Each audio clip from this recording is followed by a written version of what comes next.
പുതിയൊരു വീഡിയോയിലേക്ക് സ്വാഗതം. ആദ്യത്തെ വാർത്ത നോർത്ത് ഈസ്റ്റിൻ്റെ കോച്ചായിട്ടുള്ള പെഡ്രോ ബെനാലിയുമായി ബന്ധപ്പെട്ട ഒരു അപ്ഡേറ്റ് ആണ്. ഈ ഒരു സീസണിൽ പെഡ്രോ ബെനാലി എന്ന ഈ ഒരു പരിശീലകന്റെ കീഴിൽ മികച്ച പ്രകടനമായിരുന്നു north east കാഴ്ചവെച്ചിരുന്നത്.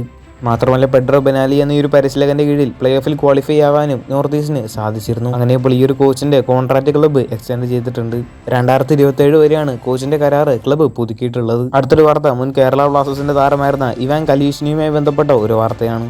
Kerala Blasters club വിട്ടതിന് ശേഷം ഇവാൻ കലീഷിനിയുടെ കരിയറിൽ വലിയ മാറ്റങ്ങളായിരുന്നു സംഭവിച്ചത്. യുക്രൈൻ നാഷണൽ ടീമിൽ കളിക്കാൻ അദ്ദേഹത്തിന് അവസരം ലഭിച്ചിട്ടുണ്ടായിരുന്നു.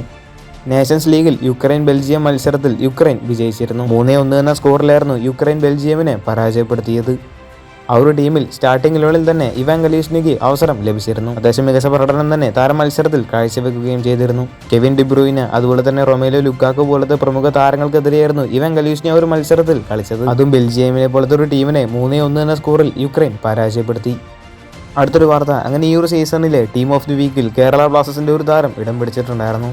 ISL 11ാം സീസണിലെ ടീം ഓഫ് ദി വീക്കിൽ കേരള ബ്ലാസ്റ്റേഴ്സിന്റെ താരമായിട്ടുള്ള നോവ സദവിയാണ് ഇടം പിടിച്ചിരിക്കുന്നത്.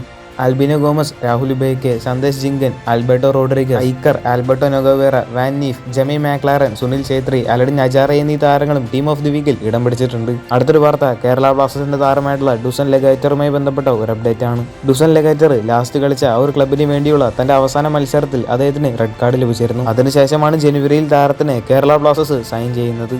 താരത്തിന്റെ ഒരു സസ്പെൻഷൻ കണക്കാക്കാതെ ആദ്യ മത്സരത്തിൽ തന്നെ താരം ബ്ലാസ്റ്റേഴ്സിന് വേണ്ടി കളിച്ചിരുന്നു. അതിനെതിരെ നോർത്ത് ഈസ്റ്റ് അപ്പീലും കൊടുത്തിട്ടുണ്ടായിരുന്നു. അങ്ങനെ ഇപ്പോൾ AIFFന്റെ ഭാഗത്തുനിന്ന് ഒരു മറുപടി വന്നിട്ടുണ്ട്. ആ ഒരു കാരണം കൊണ്ട് ബ്ലാസ്റ്റേഴ്സിനെതിരെ നടപടി എടുക്കാൻ കഴിയില്ല എന്നായിരുന്നു AIFFന്റെ ആ ഒരു സ്റ്റേറ്റ്മെന്റിൽ വ്യക്തമാക്കിയിരുന്നത്. അതിനുശേഷമുള്ള മത്സരത്തിൽ സസ്പെൻഷൻ കണക്കിലാക്കിക്കൊണ്ട് താരം കളിച്ചിട്ടുമുണ്ടായിരുന്നില്ല. ഈ ഒരു വീഡിയോയുമായി ബന്ധപ്പെട്ട അഭിപ്രായങ്ങളെല്ലാം താഴെ ഒന്ന് കമന്റ് ചെയ്യുക. കൂടുതൽ ISLുമായിട്ടും കേരള ബ്ലാസ്റ്റേഴ്സുമായിട്ട് ബന്ധപ്പെട്ട വാർത്തകൾ അറിയാനായിട്ട് ചാനൽ സബ്സ്ക്രൈബ് ചെയ്യുക. അടുത്തുള്ള ബെല്ലൈക്കൺ ഓൾ ഓപ്ഷൻ എനേബിൾ ചെയ്യാൻ മറക്കരുത്. അടുത്തൊരു വീഡിയോ ആയിട്ട് നമുക്ക് വീണ്ടും കാണാം.